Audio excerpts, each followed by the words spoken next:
Assalomu alaykum aziz obunachilar. Bugun biz sinelli provolkadan mana shunday oddiy gulchalarni yasaymiz. Ta'til vaqtida bolajonlar bilan bemalol yasashlaringiz mumkin. Silindr formadagi xohlagan uzun narsani olib, mana qilib o'rab chiqamiz. O'rtadan chiqarib olib,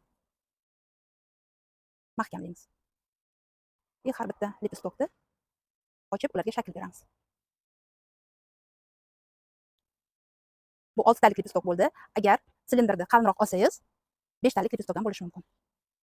Lipistokni uchimizga qo'shimcha hech qanaqa narsa kerak bo'lmaydi. Sinelli provolkaning yashil rangini olib, ikkiga bo'lib olamiz. Yog'dan o'tkazib, yog'da qotirib qo'yamiz. Ikkinchisini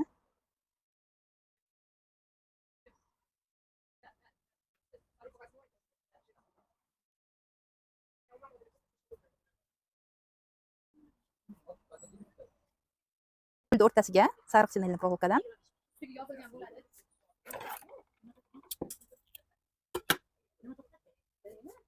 kley pistolet yordamida yopishtiramiz.